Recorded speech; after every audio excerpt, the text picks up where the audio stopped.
And here goes the music. He talks about how he was over, I don't know how many Satanists, call them churches. He was like the bishop. You gotta be kidding me. What was in her heart, you don't know what sin she'd committed, you don't know how much unbelief was there, you don't know whether she hated her husband. I don't think so. Why would anybody spend so much time ranting and raving about something that they don't believe in? Really? Welcome to Skeptic's Brewpub with Brother Brewer. And welcome tonight to episode 30 of Skeptic's Brewpub. I'm your host, Brother Brewer, and tonight I am joined by secular activist and podcaster Adam Collins. Alan, how you doing tonight? I'm doing excellent, brother. How are you tonight? Well, if I was any better tonight, I couldn't stand it. Nice. So, just in case some of my listeners have been living under a rock, can you tell us a little bit about yourself? Oh, man, where do I begin? In the secular community, I don't know. I've been doing activism for right around about 7 years now. Started out just mainly on Facebook trying to find a community of people who were like-minded, because when I realized that I'm an atheist, I had no idea where to turn to. I was completely clueless on where to go from there, because everybody I've known growing up was always religious in my family, my whole family, most of my friend circle. I grew up in churches, didn't know where to go, so I got on Facebook, looked for communities, conventions, meetups, things like that, and just been finding more and more over time and gotten more and more active and doing all that I can now that I've pretty much established myself in the community as an activist. Okay, cool. Now, you have a podcast right now, that Adamant Atheism. What's that all about? It was a project I started back in April or May of this year. I haven't done much with it in a few months because I started a new job and I keep making excuses and stuff, but I am planning on revamping it very soon, especially after something like this comes up where I get to promote it some. I'm hoping to get it back up and running soon, but so far I have 9 episodes up. It's been doing pretty well, just with the little bit that I have, but I haven't been active for a while, but I'm hoping to get it back up here soon. Okay, yeah, awesome, because I know I was really enjoying the episodes that you have put out there. That's some pretty good stuff. Thanks, man. Now, you also have been involved before that. You started the Facebook online conventions, I think it was, or I'm not sure if you were doing it just for Facebook or if it was going through YouTube, but I saw it through Facebook. So, yeah, that was called the Atheists of Facebook Online Convention. It didn't really have anything to do specifically with Facebook. It was just that it was an online convention that I started for like people who couldn't make it to conventions like across the country to pay for travel and hotel costs, taking off work, convention ticket and all that. This one was free. And the way I did it was I was trying to get like lesser known names, like a platform to speak to people. So I had my Facebook friends who I know are very adamant and passionate about atheist activism, but don't really have a platform to use. So I would get like my more passionate friends on Facebook to use as speakers. And I would get like 2 or 3 bigger names in the community as guest speakers, just to like create a bigger audience for the lesser names. So we did 3 of those every couple months back in November last year, then January, and then March we did one. And we haven't done one since. We're kind of thinking about revamping that too, because that was a lot of fun doing that. Yeah, and I know. But all of those are on YouTube now in archive. Yeah, and I know that those things really helped me out because myself, I've only been an atheist now for about a year and a half. So when I was, I first figured out I didn't believe in God anymore, and I was looking for things to, help me feel like I wasn't alone. And your online conventions were kind of one of the spots that I found, one of the first nice, things I found, man. actually. So. Well, that's cool. That helps out. That's the motivation to keep it going, because it did get a lot of attention. Matt Dillahunty was interested in being a part of it. We had Seth Andrews on one of them. We had Dan Barker on one of them. A few bigger names on some other ones. It was a blast. I had a great time with it. Now, did it stop? I'm assuming that the interest didn't die out. I guess it just kind of got a little bit too big for one person to handle, or what exactly happened with that? Well, kind of. I mean, I had 2 other people who were involved in it helping me out. And the thing is about the style I was doing it with a bunch of like amateurs who didn't really know what they were doing. They'd never done anything like this before. it was kind of like an organizing nightmare, trying to get all these people to put in videos on time and to get like, not really a professional look about it, but some type of quality to their video. It was just hard to get a bunch of people who are passionate about atheism, but they're not like really like famous or anything in the movement because they don't do things like this. So when it's their first time doing it, I'm sure you've heard the term organizing atheists is like herding cats. Yeah. That is absolutely the case with this online convention. It just became an organizing nightmare. And on my last one, I told everybody I was giving it up, but I can still let it go. They can have the logo, they can have the website, they can have the YouTube channel, they can have everything if they want to take it over. And I didn't get any responses, so far, I don't know yet. Okay. Well, I know it did really help out because, I mean, anymore, the free conference platform really, except for one or two really big conventions, is really just kind of, seems like it's kind of fizzling out because it's just becoming such a hard thing to do now. I mean, because I know of Skepticon is the really big one that happens every year. I didn't get to go to this year's. I got to go to last year's Skepticon. But other than that, a lot of the conventions that I've seen, it's been you have to pay to get there, and some of them are halfway across the country, so it's really tough to get to. So I think the online conventions were really kind of maybe it was an idea that was a little bit ahead of its time. Yeah, I mean, that was one of the biggest appeals of it, because you're right. To put on a convention, a live convention in a venue somewhere, takes a lot of money. I mean, yeah, they really don't even turn a profit, and a lot of times they lose money, and they have to get like donors just to like match ticket prices just to be able to have the event, to fly in the speakers, to pay them, to put them up in hotel rooms, to secure the venue. There's just so much cost into putting those on that, I mean, I don't see how Skepticon does it. They obviously have some kind of massive private donors or something to keep that going, because they put on a massive conference. Like, I've been to, I think, 5 of them. I was just at the one back last month. Mm-hmm. Yeah, they do a really good job with it. I got to give it up to Skepticon. Yeah, they do a really good job. And like I said, that they were my first convention back the one year before.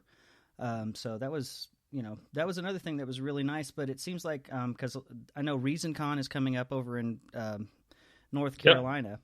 In April? Yep, and it's not very expensive to get there, but when you live out here like I do on the other side of the Mississippi, it's a little bit tough to get out there for that.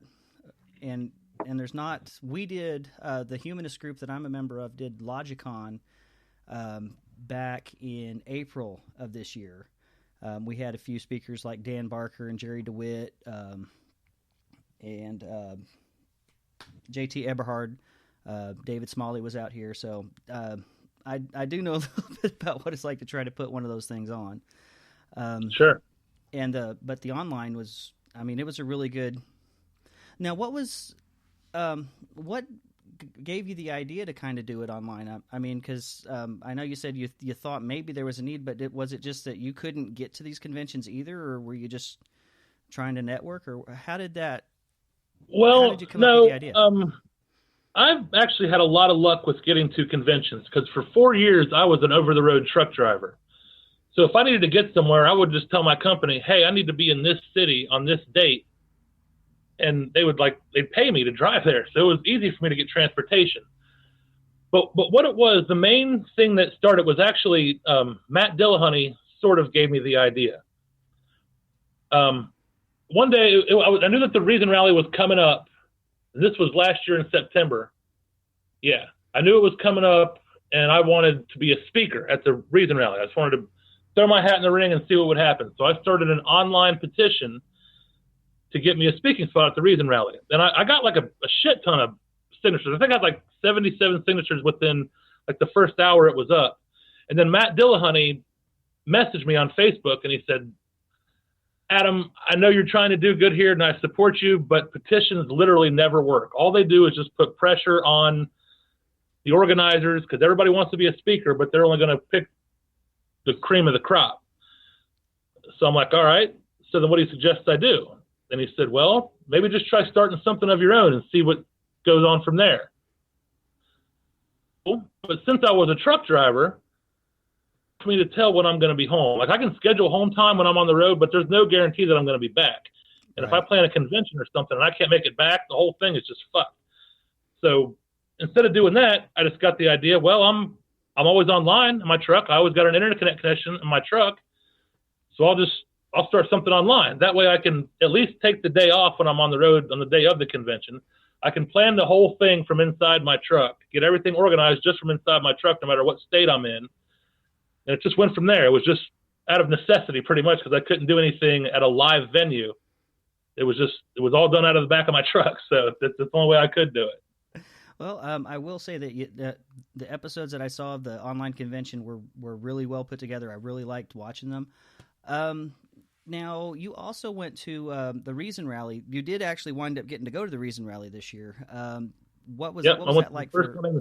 I got to see bits of it through the YouTube channel on Mythicist Milwaukee, but unfortunately, it was another venue that, being all the way over here in the middle of the U.S. at Walmart Mecca, I couldn't make it to. Sure.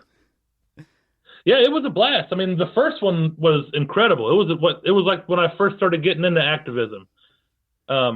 There was like 30,000 people at the first one. It was just so awesome.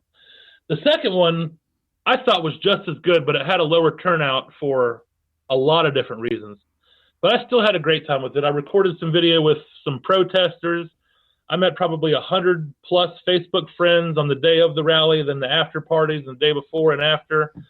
I drove up with, maybe you've heard of Callie Wright and Ari Stillman from Atheist Manifesto. Yes. Yeah, we all rode up there together. My friend who's an atheist rapper, Insomniac, he rode up there with us.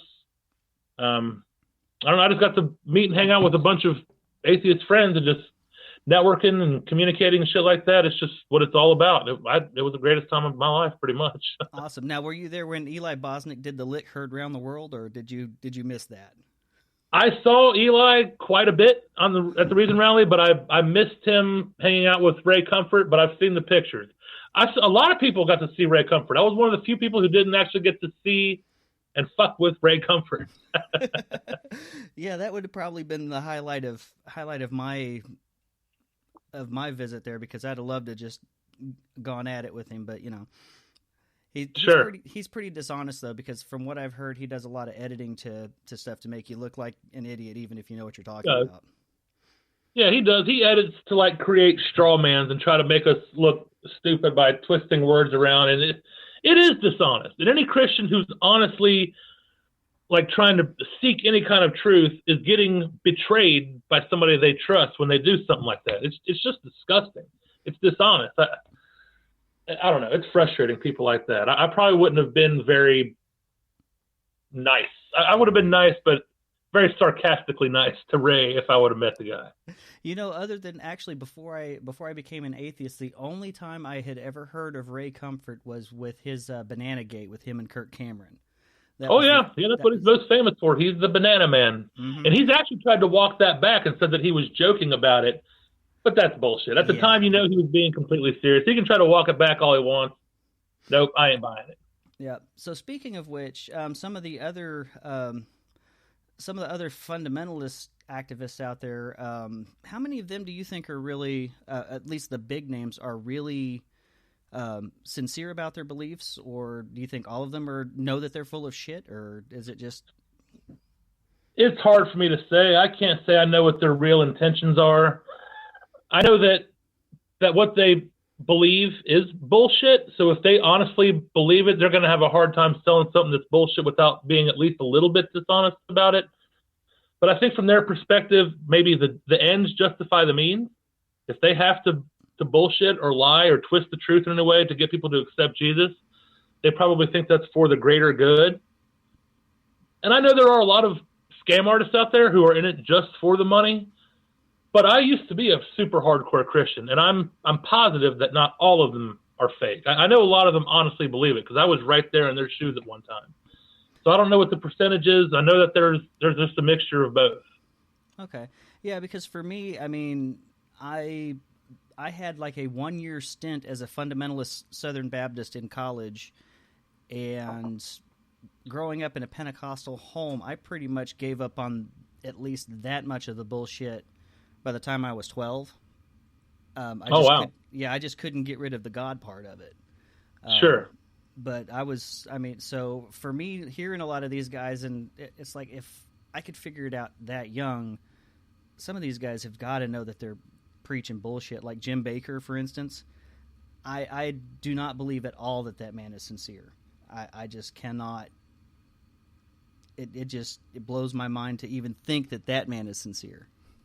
Yeah, I mean, you'd be surprised. A lot of older people, they honestly do believe it. My dad's one of them. He's a super hardcore fundamentalist. He's 56 years old, and he believes it wholeheartedly. We have a very strained relationship now because of it. It gets so ingrained in your mind when you start believing it as a kid, and you're so reliant on it. And even when you're like financially reliant on it, like Paul Crouch or Jim Bakker or whoever, they have a vested interest in keeping on believing it. Even if they like try to doubt it, they're going to have a hard time giving up that money and that lifestyle and that promise of an eternal life if things start to not make sense. Mm-hmm. It's easier to just ignore those things that don't make sense and instead just push forward with what they wish was true. Okay. Yeah, because I know my dad's very much a lot the same way. He's told me on occasion that one of the things that he was afraid of, he didn't want to go to heaven and find out I wasn't there. You know, that kind of a thing. But I mean, I don't know. Maybe I've just got a different outlook on it. But I just never really rang that true with me. I just couldn't figure it. You know. Well, I mean, you're one of the lucky ones because I believed it wholeheartedly up until I don't know. My faith chipped away over a while, but I was a hardcore believer back in the day, and I wish I would have caught on sooner. I mean, I got friends who never believed, like even if they were raised in it, it just never quite clicked with them. I'm not saying that I never didn't believe. It's just that I didn't look at it in the fundamentalist vein of it. I was sure, because I went through like the paganism phases and getting into that kind of stuff. I was an Episcopalian before I finally just gave up on religion altogether for about 7 years. So even when I was a Christian, I was the more liberal that, knew that the Bible was, there was no fact to it, but I just could not give up the God part.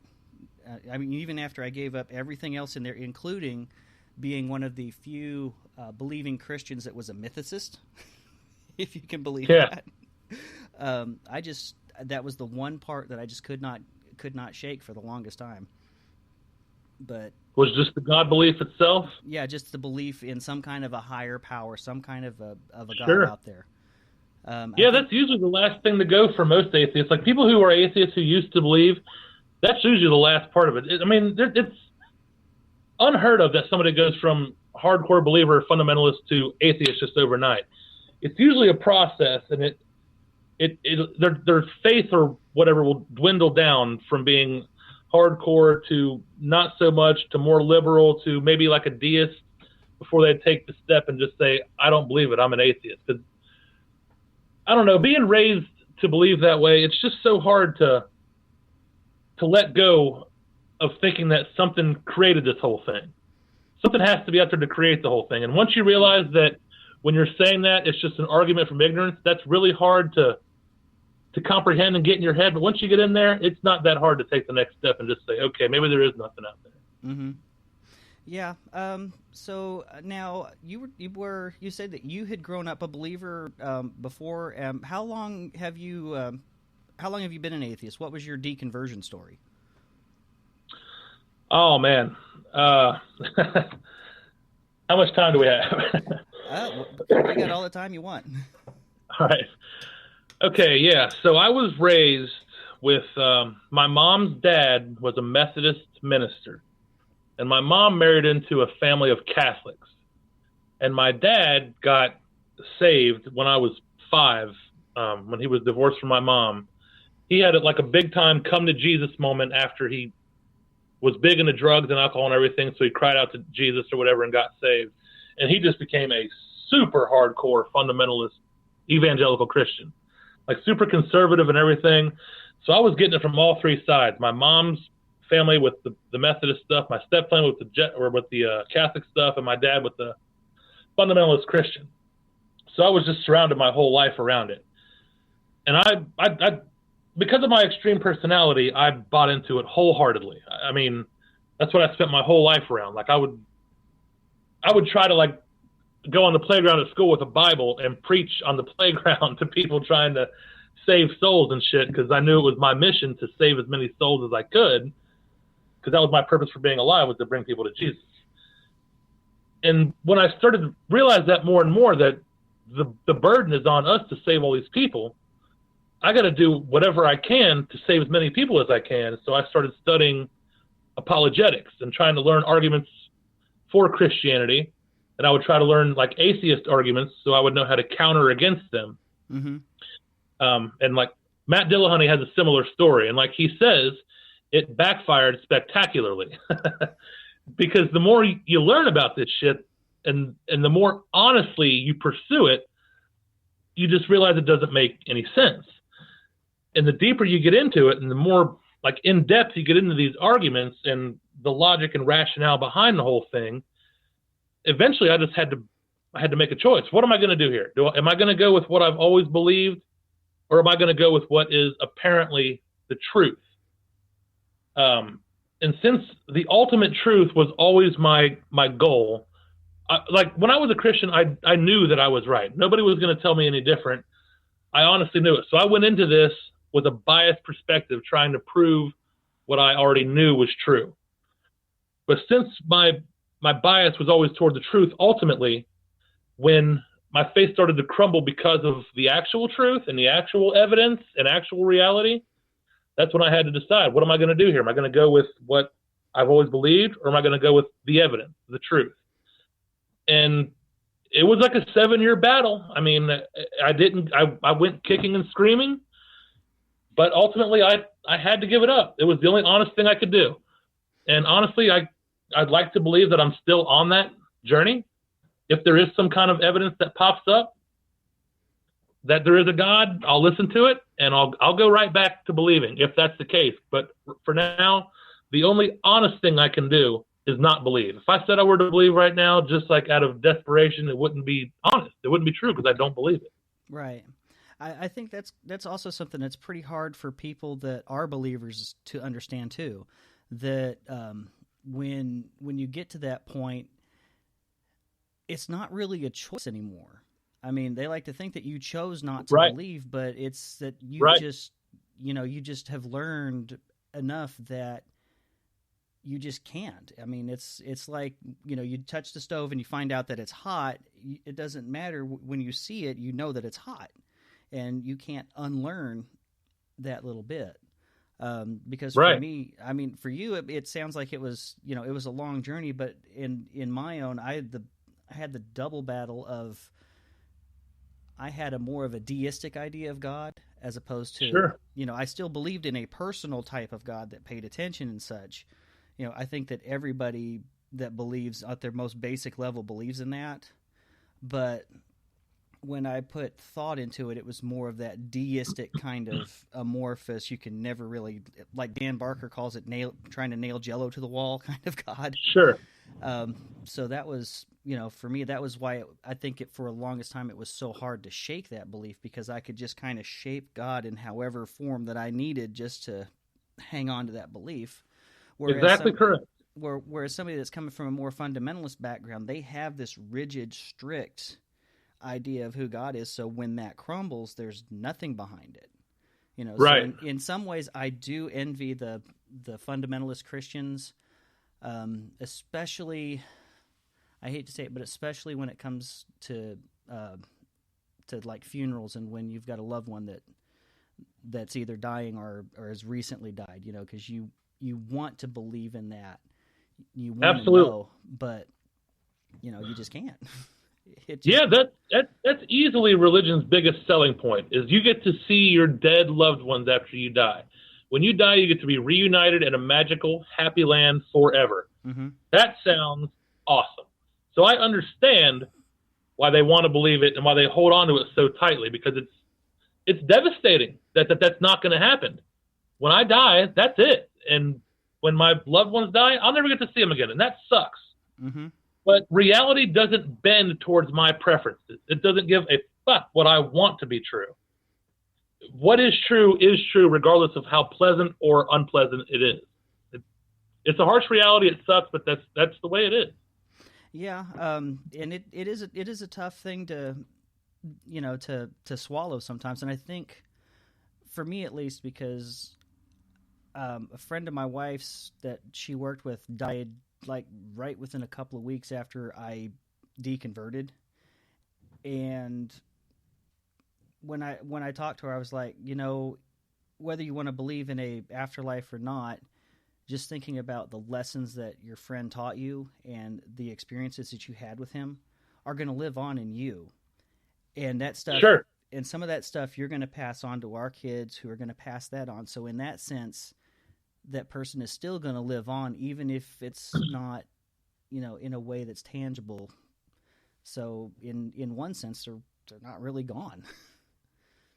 Well, sure. I can understand that. I mean, and because of the atheist perspective on this whole thing, it's kind of what gives my whole motivation for activism. Like a lot of Christians will say, how can you have any meaning in life if you don't believe in God?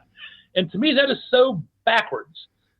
If my whole life, like when I die, I get to exist forever, that just seems kind of pointless because you're not making any kind of lasting legacy. It's that I know that I'm going to die someday and that it's all going to be over. It's because of that I have a very finite time to do what I can do with this one life. I'm given this one chance, and when I die, it's all over. So to squander this chance is just an entire waste of my existence. Forever, that would be meaningless, but because it's finite and it's going to end, to me, that's what gives it meaning, because it gives me the opportunity to do as much as I can with the one shot that I have. Yeah, that definitely is something that's a motivator for a lot of us, I think. Now back to some of your podcasting friends out there. I've got to ask this, and this is probably a question that's been answered at a time or two. Who gives better hugs, JT Eberhard or Callie Wright? Dude, that's not cool. I'm best friends with both of them.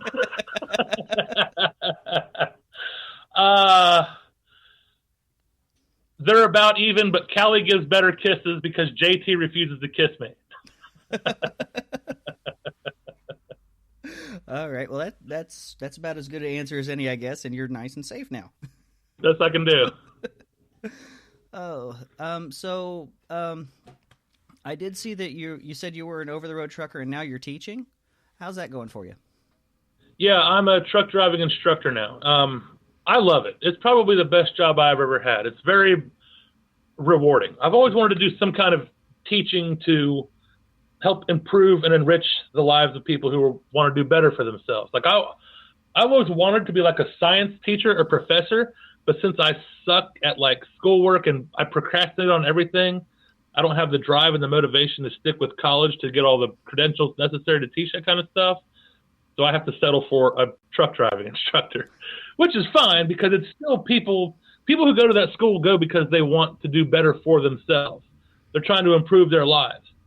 So I get the opportunity to impart knowledge about this particular field to help them better themselves.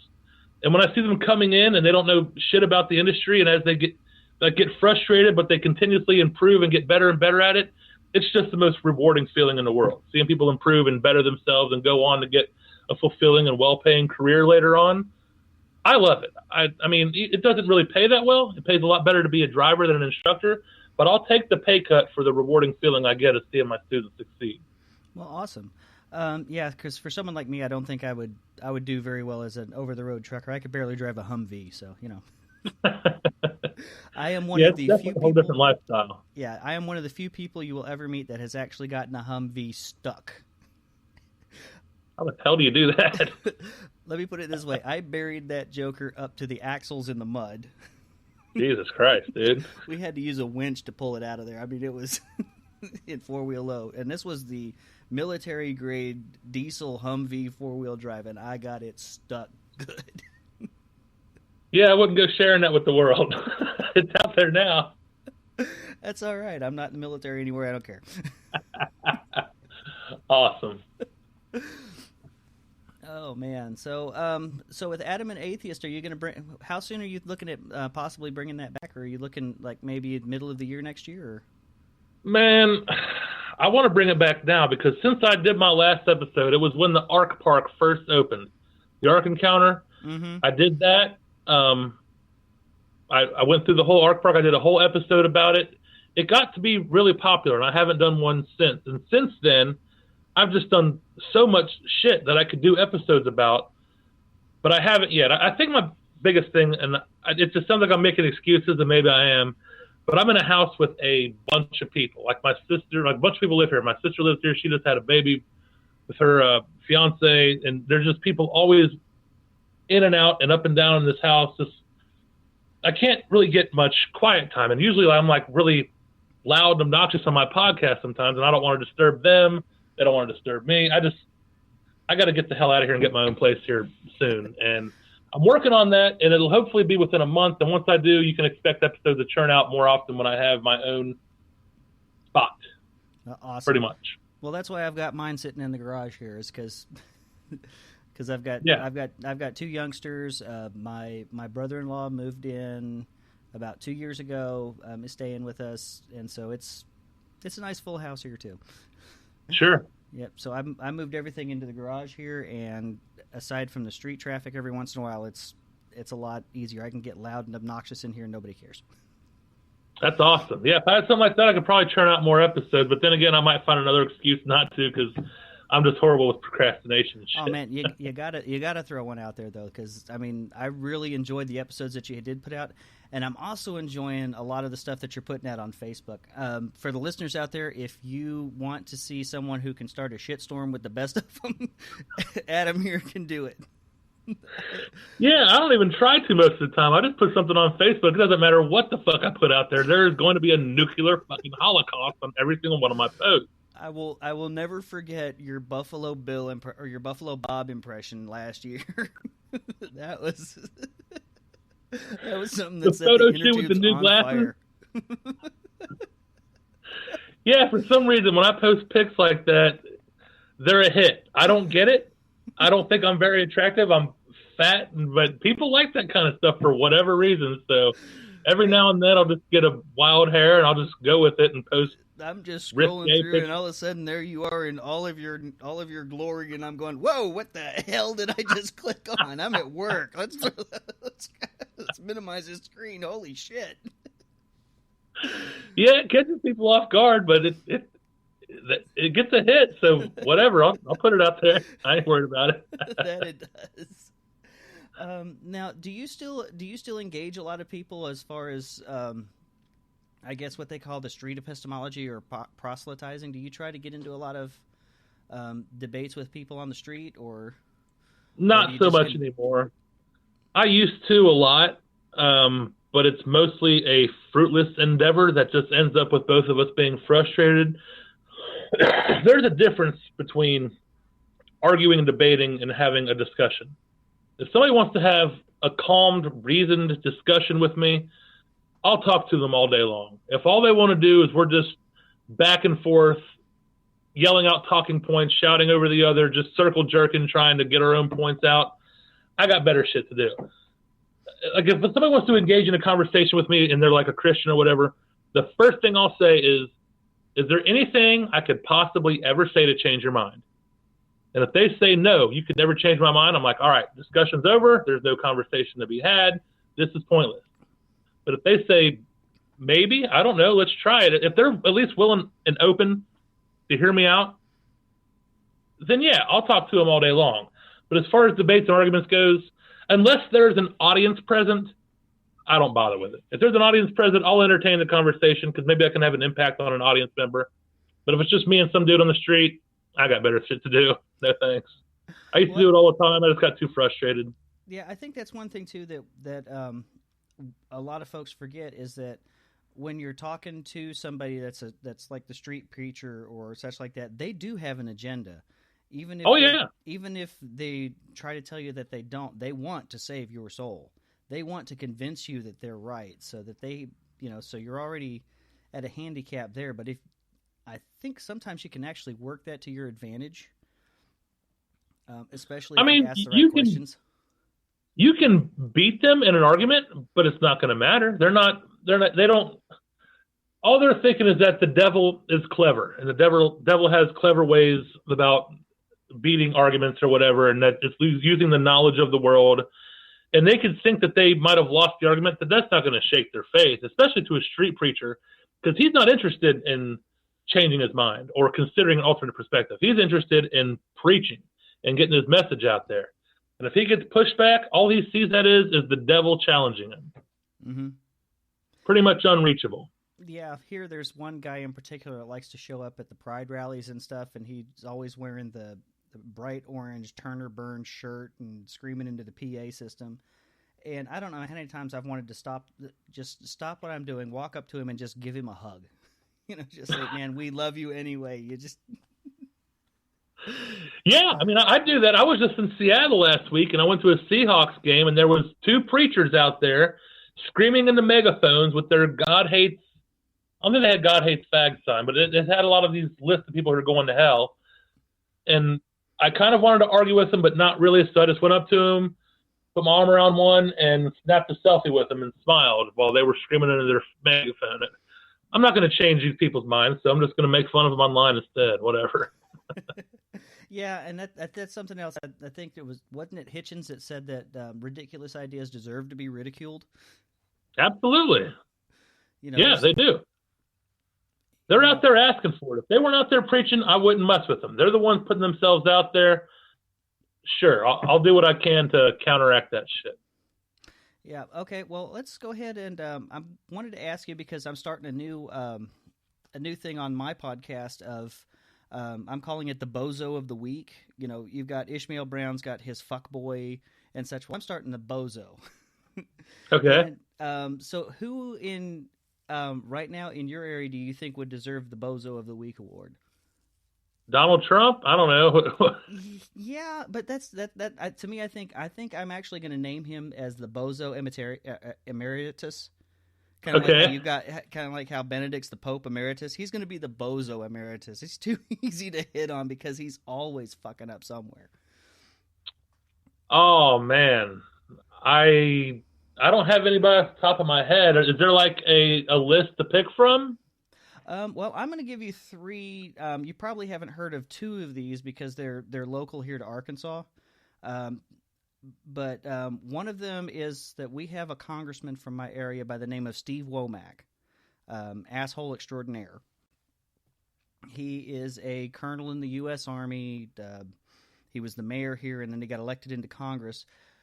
But right after Donald Trump pulled his little tweet that said that people that burn the flag should either lose their citizenship or get a year in jail, he has decided that once again he is going to try to get through House Resolution 9 to create an amendment to the Constitution making flag burning illegal. Did you see what I did in response to that? Eye roll.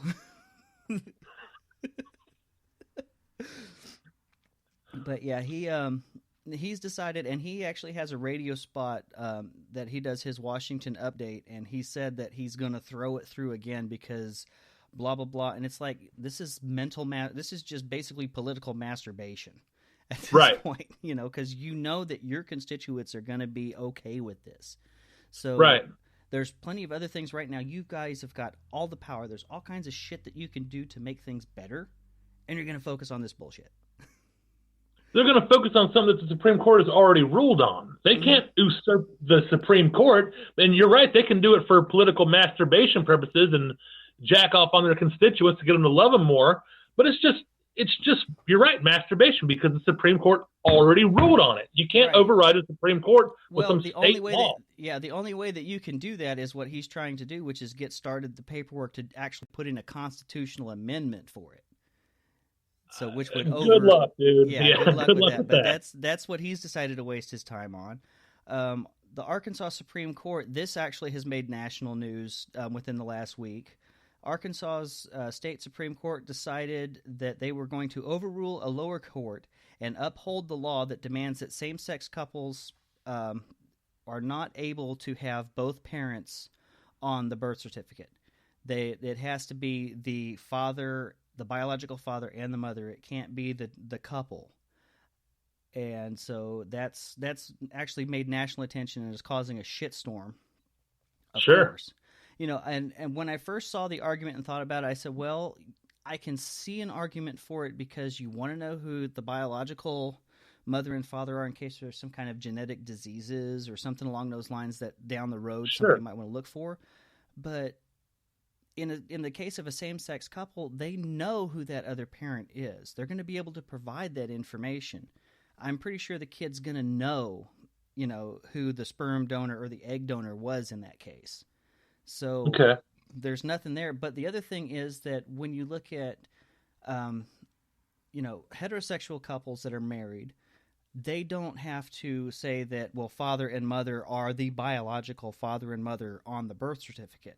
I mean, it doesn't matter if it was the milkman that actually fathered the child. The dad, the married person, is going to be put on that birth certificate. So,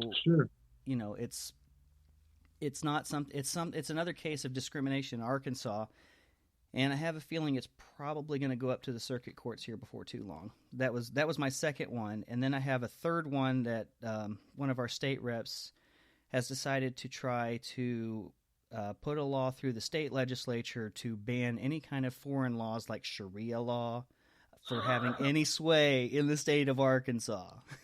Political masturbation. Yeah, more of this, more spanking it for politics. Right. But yeah, those are my three. All right, I'm picking the guy with the flag burning shit because that's been a pretty hot topic with myself recently. About a year ago, I made a video of me burning every flag I could get my hands. I burnt an American flag, a Confederate flag. I threw a Bible in the fire, a Quran, the Rig Veda. I threw the God delusion in there. I threw a picture of my son in there just to prove the point that nothing's sacred. I have more pictures of my kid. I have an autographed copy of the God delusion. You can still get a Bible. You can still get a flag if you burn it.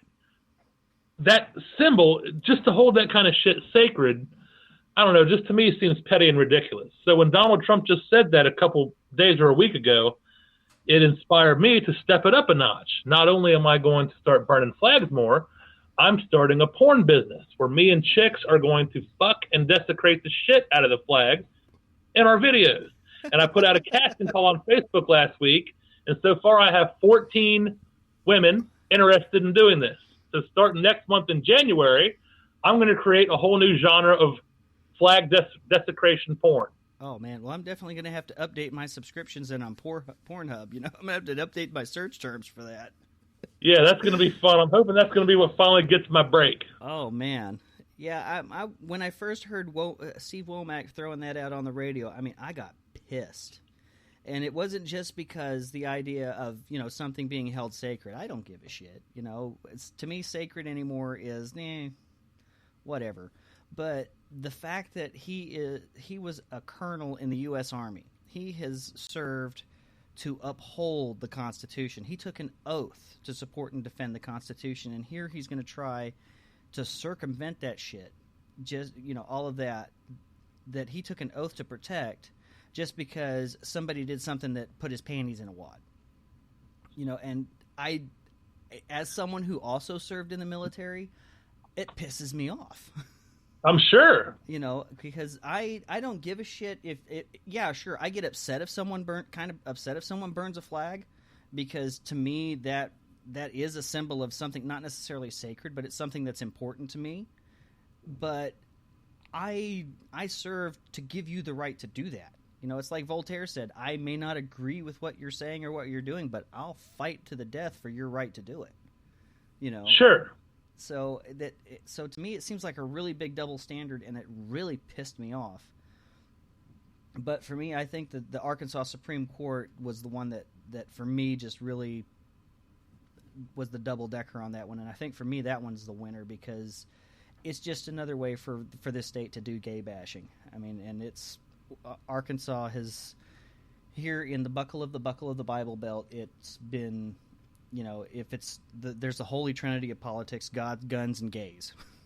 That's, right. You touch those three subjects, and you're gonna be a winner.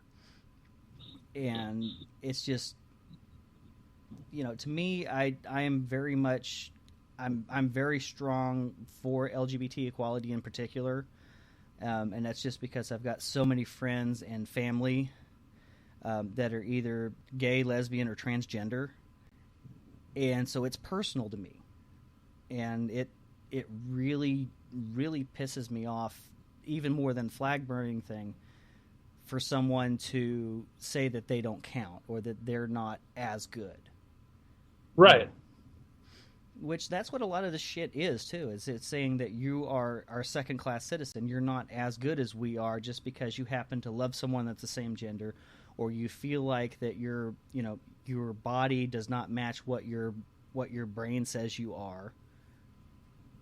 And to me, it's like, who cares? I mean, it's if you want to live in a truly free society. Who cares? And without religion, you don't have that kind of shit. There is no secular argument to be homophobic, transphobic.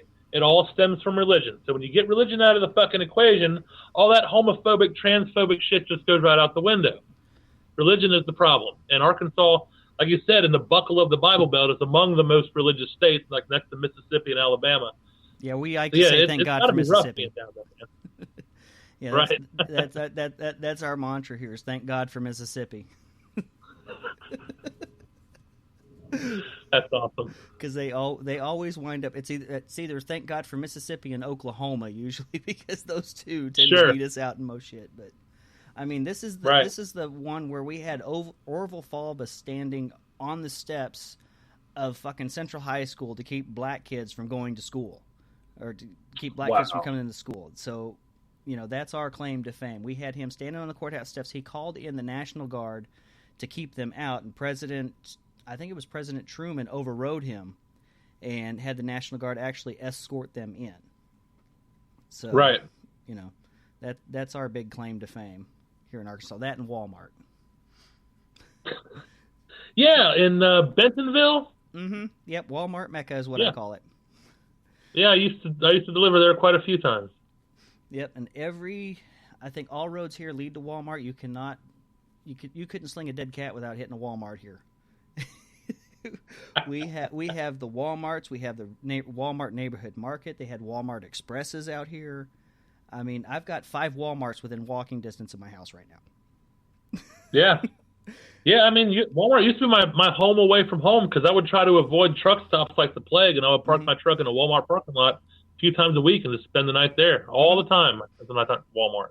Yeah, they're open 24/7, and the thing that's made our area grow was that Walmart, they require that anybody that's a vendor that sells products through Walmart has to have an office within driving distance of Walmart's home office.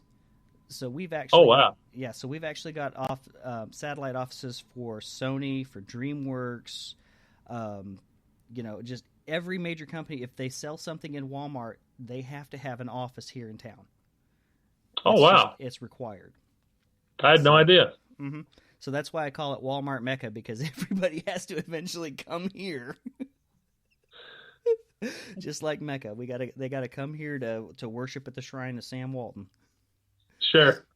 In fact, they had when the state quarters were first coming out, they were debating what was going to be on our quarter, and at one point they thought it was going to be Sam Walton's head on one side and a spread chicken for Tyson on the other. Jesus Christ. Because we've also got Tyson food out here, don't forget. That's hilarious. Oh, so what kind of activism are you having to do out there in Ohio right now? Because I know you guys are in the Rust Belt, so that's not quite maybe as religious as it is out here, but I'm sure it's pretty close. Yeah, I mean, there's no shortage of religious bullshit out this way. We have the main group that's active out here is called the Tri-State Freethinkers. They're really politically active. They meet, I think, like 25 out of 30 days a month. They're always doing something. And I'm not like technically a member, but I go to a lot of their meetups. Like if they're doing a protest or a rally, I mean, I'm friends with everybody in there, but I'm like a lone wolf. I don't really affiliate with any groups. I get myself in trouble because of my online antics. And I just don't work well with groups. I'm better off just doing my own thing. But I do attend their rallies and protests and like their more major meetups when they're trying to do something activism wise.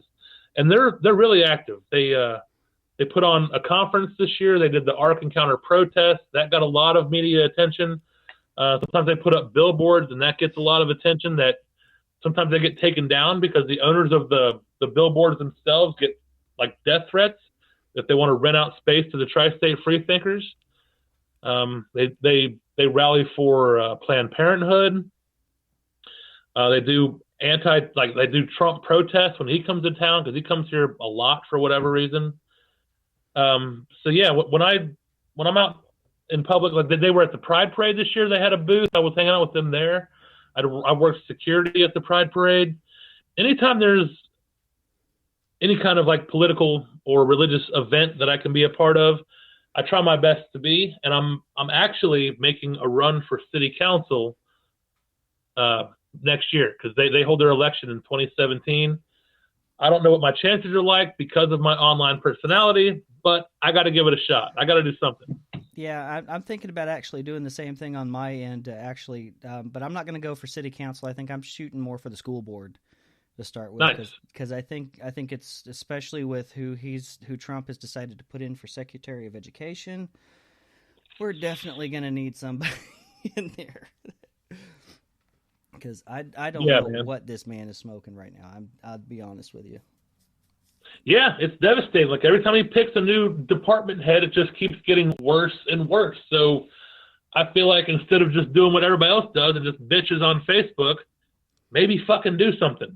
Yeah. So I'm going to try to run for office and actually do something instead of just bitch and complain and not do anything and just watch it all just burn to hell. Yeah. And I got to do something about it. So I'm going to run for some kind of office. That sounds good. I think city council and school boards and stuff, that's a really good place to get started with. One thing that really upset me this last year in our elections was that Steve Womack, he had a libertarian running against him, and that was it.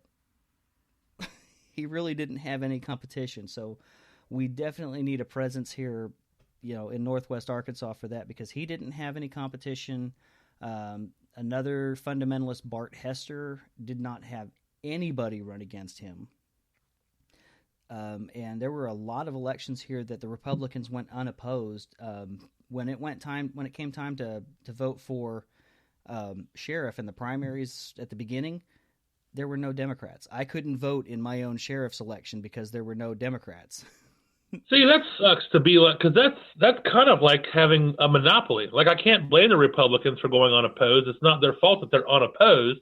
It just sucks that Democrats feel like they're that much scrutinized and have no chance to not even run. That just shows a problem with, I don't know, maybe the education system or something, that there's not enough. Well, I think maybe it's partly that, but also Arkansas, like I said with the segregation issue, it's always been behind everybody else.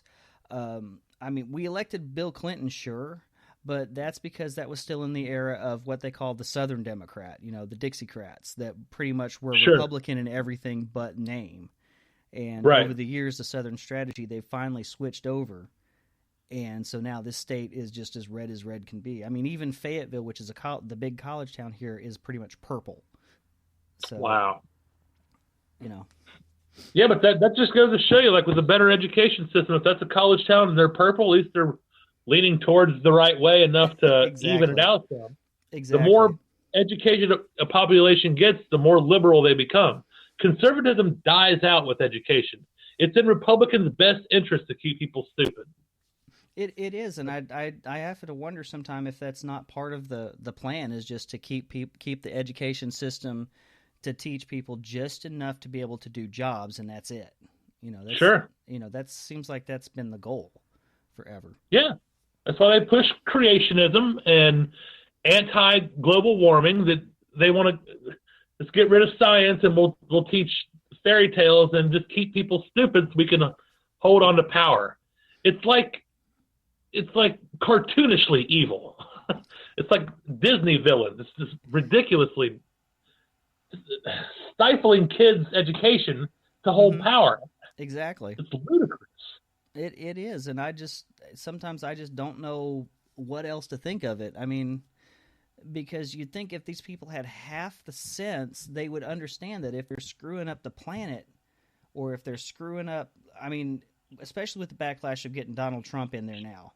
I mean, I'm sure there are plenty of old school Republicans that are just kicking themselves in the ass right now because they empowered the ignorant populace to bring him up. And I don't say ignorant as saying that you're stupid, but that it's just that maybe it's that folks just don't know any better, maybe. I mean, because it's just... that's ignorance. There's a difference between stupidity and ignorance. Ignorance is just not knowing any better. Stupidity is having the information available to you and refusing to accept it or even consider it. Yeah, and I think that's I'm not really sure how we're going to fix it. And like I've said before, I think that the best that we can hope for at least the next 2 years is to just hold the line. Maybe I don't think we're going to see a whole lot in the way of advancement. We've just got to hold on to what we've got tooth and nail. Right. I mean, Republicans control all three branches of government right now. Mm-hmm. We are fucked for at least 2 more years until we can at least balance out the Congress. I don't know. I'm at a loss. I'm running for office. I don't know what else to do. Yeah, I think that's what we've all got to do is just pretty much just try to get in there and at the ground level, because it worked for the Tea Party. That's how they got started, was at grassroots. Absolutely. So we just need to take a page from their book and just start taking it back at the local level and make these people listen to us. Yeah, all it took was a black president to get the white people pissed off and create a Tea Party. Mm-hmm. And now we have a goddamn Nazi in there. It should be no problem to well, I don't know if he's a Nazi. I would say Pence maybe is closer than Trump. For Trump, I think he's more of a P.T. Barnum. He is... Sure, I say that hyperbolically. I don't mean a literal Nazi, but he hires white supremacists. He appeals to ignorant old white. I mean, the Klan endorsed the guy. Mm-hmm. Yeah, so he has a particular demographic, which are white supremacists or at least uneducated white people. So that there really should be some kind of liberal uprising that comes out of this. Maybe we can re-energize Occupy Wall Street or something. I don't know. I'm willing to help however I can, though. Yeah, I think that's we need to kind of regroup, and it's something I talked with Alex Moreski last week, was that maybe we also need to start partnering with some of these the more liberal Christian groups that have the same social goals as we do. Okay. And maybe start working with them and start pushing that social agenda. Because I'll be honest with you, between you and me, the God conversation, it's a great thing to have, but at the end of the day, what we're doing is going to mean more. So if we can partner with Christian groups that are for LGBT equality, that are for the civil rights, maybe we've got a better shot of, getting things done, where we've kind of ceded it to the ultra right wing of it.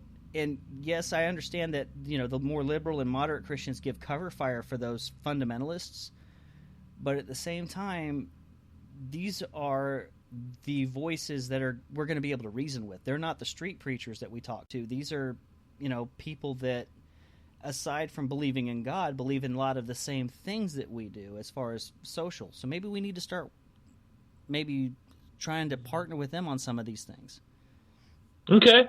I mean, I never thought I'd say this before, but shit's gotten so bad that I might even entertain the idea of working with Christians to, I mean, if they're a more liberal, yeah, okay, fine. If they want to push like a liberal agenda with us, I can ignore the Christianity part. Fine. I'll work with them.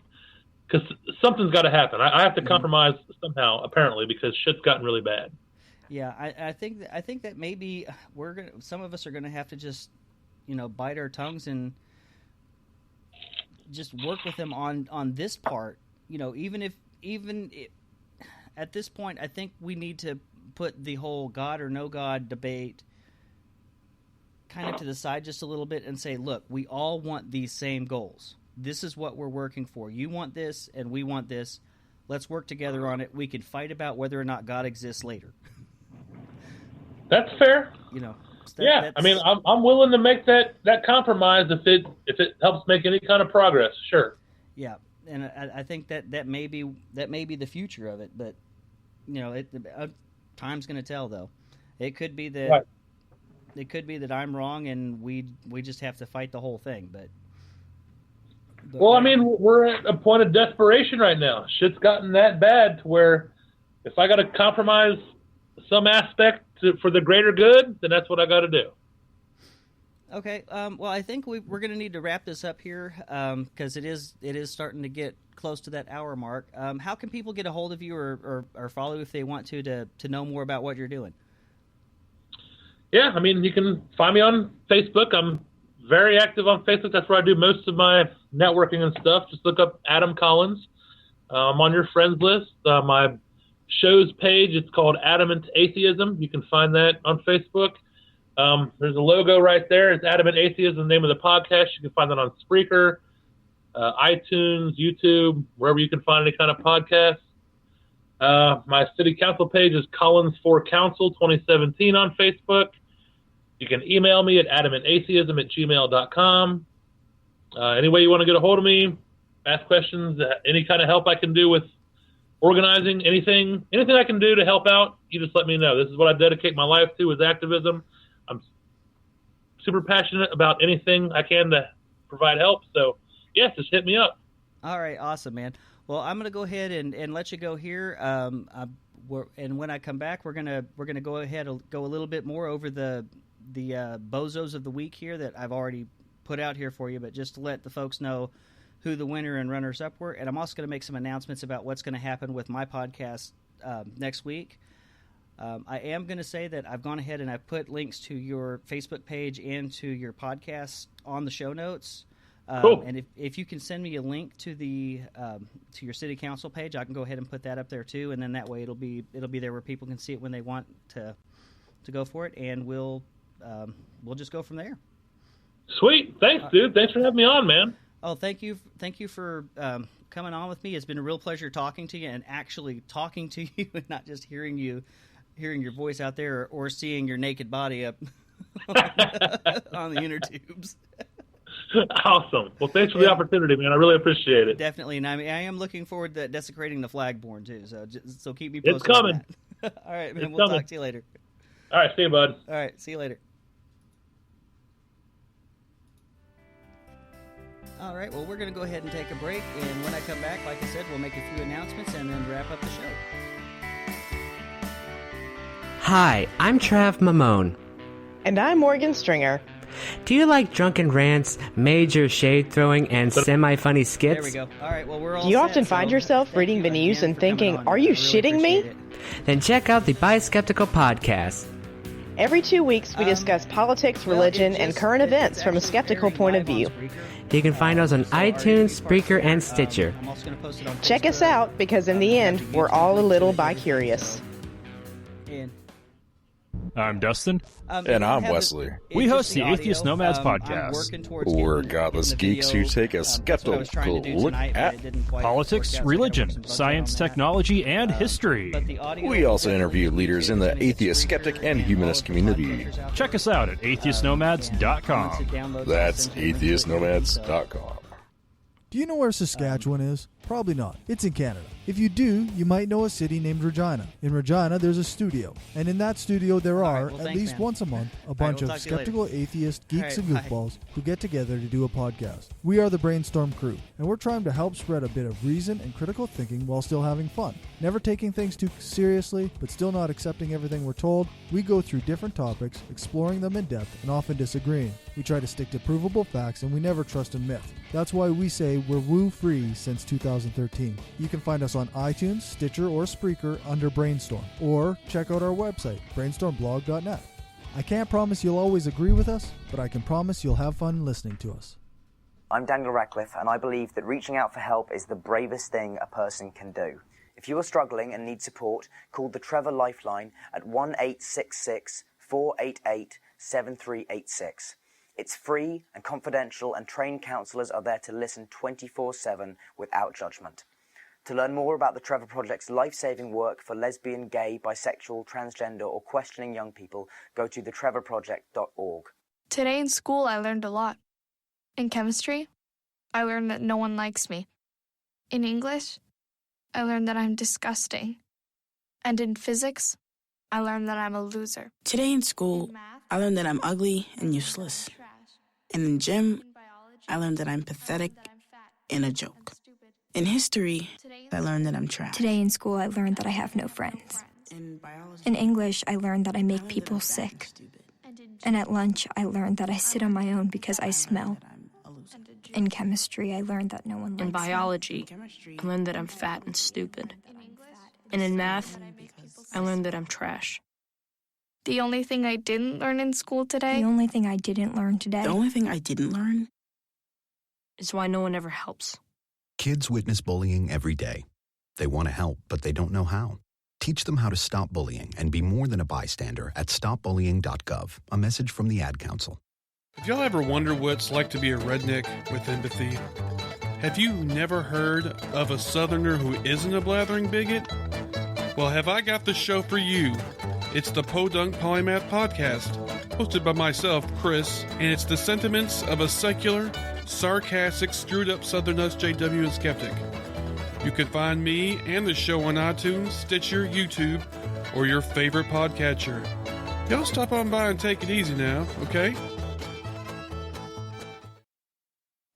Hi, I'm Ron Reagan, an unabashed atheist, and I'm alarmed by the intrusions of religion into our secular government. That's why I'm asking you to support the Freedom from Religion Foundation, the nation's largest and most effective association of atheists and agnostics, working to keep state and church separate, just like our founding fathers intended. Please support the Freedom from Religion Foundation. Ron Reagan, lifelong atheist, not afraid of burning in hell. And welcome back for part 2 of Skeptic's Brewpub. We've already gone through with Adam, of course, on the Bozos of the Week. This is a new thing I wanted to start. And I had posted on Facebook that if anybody had any suggestions for a Bozo of the Week, to go ahead and give me a message or an email. And you could send that to skepticsbrewpub@gmail.com of who you think deserves the Bozo of the Week and why. And we'll go ahead and name those on the air, or at least the top 5. And then out of those top 5, we'll pick a winner and just decide who is the most egregious, basically, who deserves the Bozo of the Week. And like I was saying with Adam, Donald Trump is going to be too easy because, quite honestly, I can't think of anything that he has not done to... since he started running to be Bozo of the Year. So he is going to be the Bozo Emeritus. I'm calling a moratorium on making him the Bozo of the Week because it's just too easy. And our choices this week were Arkansas State Representative Brad Smith, who wants to put legislation through the state of Arkansas to keep foreign laws such as Sharia, which really isn't a law, it's more of a religious thing, wants to keep them out of Arkansas, and that's a very big straw man there. It's a big fantasy. There's Sharia law is not going to have any place of legal standing in the courts here in the U.S. because of the First Amendment. But he's wasting our time with that. Steve Womack, of course, has stated publicly on his Washington Roundup here locally that he is going to try to put through, and he's put it through again, House Resolution 9 to create a constitutional amendment making things like desecrating the flag illegal. And like I was explaining to Adam, I think that what really makes me angry about that is that he is not just a U.S. congressman, but also an Army colonel. And to me, the idea that he would try to curtail some of the very freedoms that we fight for, or that he and I both served to protect, makes me real angry. I don't care if your opinion and mine are different. We both have the right to express them. Whether it is something that I like or not, or that the government likes or not, shouldn't matter. As long as it is not physically or well, I'm going to say mostly physically harming someone, like yelling fire in a crowded theater.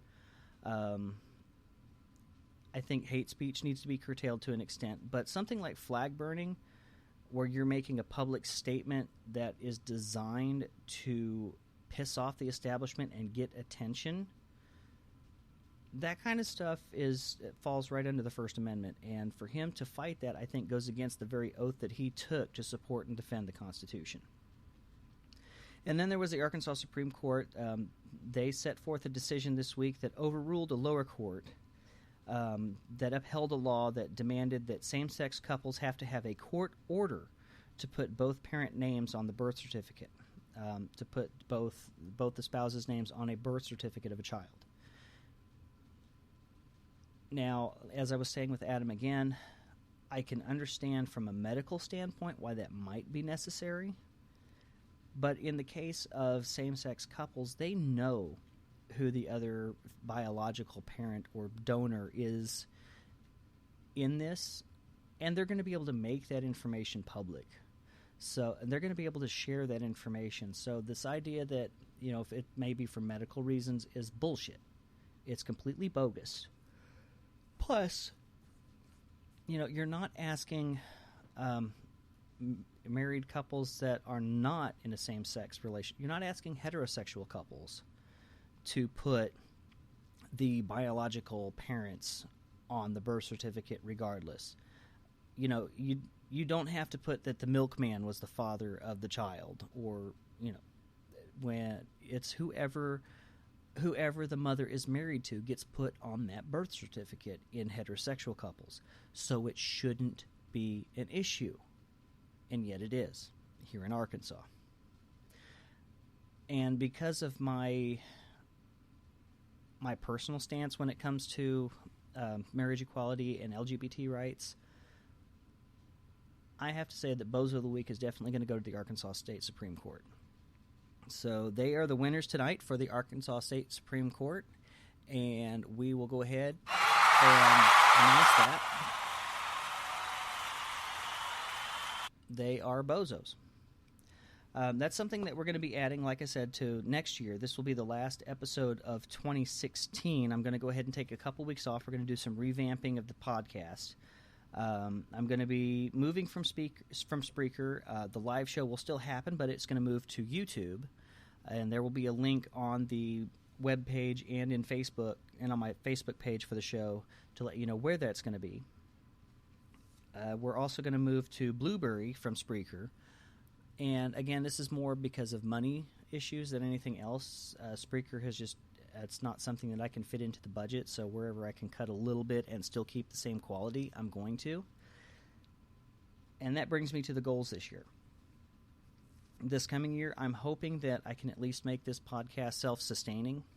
So I would like to push the Patreon thing a little bit more.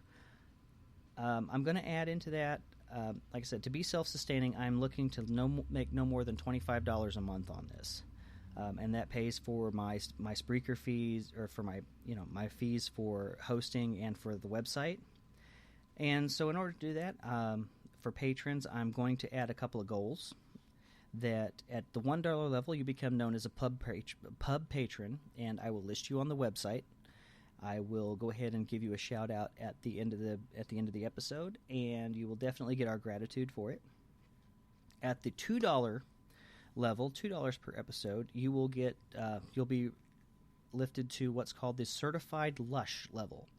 And this is someone that's a little bit more dedicated to their podcasting and to their drinking. And with that, you'll get in your email, so you'll have to make sure that you provide me with an email address. I will give you a downloadable, printable certificate as a certified Lush, and also a card, so you can be a card-carrying certified Lush in support of Skeptic's Brewpub. And one other level that I'm instituting is the $5 level, and that will be the official Barfly. Now, with the official Barfly, you will, of course, get the thank yous and the mention on the website as a official Barfly, just like the certified Lush and the pub patron. You will also get in the mail a certificate. I will actually mail you a certificate stating that you are an official Barfly of Skeptic's Brewpub. Now, for the goals, like I said, my goal for next year is just to basically have the podcast be self-sustaining, which is $25 a month. At the $50 level, if I'm actually able to make $50 a month off the podcast, what I'm going to do with the Bozo of the Week is not only am I going to read the stories and announce the winner on the air, but at that $50 level, I will go ahead and get a button press, and I will create a Bozo button, a Bozo of the Week Bozo button to send. I will send one button to the person, the winning nomination, and the person that was nominated.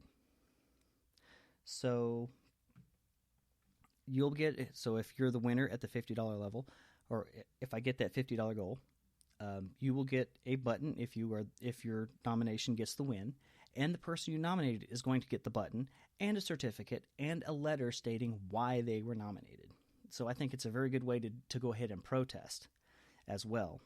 And we're going to do that for my goals. If I do hit that $25 a month goal, I'm going to create a section on the website, and we're going to put recipes up there for a lot of the things that I do in the Brewpub that you don't see on a podcast. Like I'll add in the recipe for my Irish red beer, for my Brother Brewer's strawberry cream ale. I'll also add in some food recipes like my Rory Bory approved shepherd's pie, which I'm able to make for her without hitting off any of her allergies, my chicken and yellow rice, and my recipe for barbecue chicken sliders. And I will put all of those on the website at the $25 level. And like I said, at the $50 level, we'll institute actual buttons for the Bozo button, for the Bozo of the Week. And those people will actually get one in the mail. So if you want to go ahead and donate for those causes, you can find that at patreon.com/Skeptics Brewpub. If you want to keep looking for the show, it's going to change hosts, but as far as your podcatchers, from what I understand, that should not change. So you'll still be able to find us on iTunes and Google Play. You'll be able to catch the live show on YouTube, so it will actually be a video show, and then the audio show will be released shortly after. If you want to send any kind of hate mail or contact me in any way, the Facebook site is facebook.com/beer and blasphemy. You can reach me by email at skepticsbrewpub@gmail.com or on Twitter at breweradkins. So we're going to go ahead and close off tonight, end the show, and we'll see you next year with a whole new website and hopefully a revamp on the show. Until then, here is the closing theme for the night, of course. Once again, Anacreon in Heaven.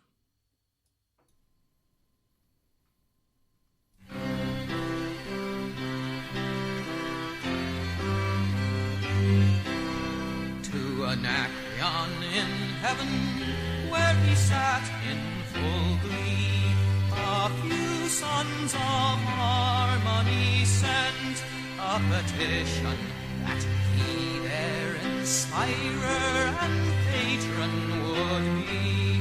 When this answer arrived from the jolly old Grecian, voice, fiddle, and flute no longer be mute. I'll lend you my name and inspire you to boot, and besides I'll instruct you like me to entwine the myrtle of Venus with Bacchus's vine. And besides I'll instruct you like me to entwine the myrtle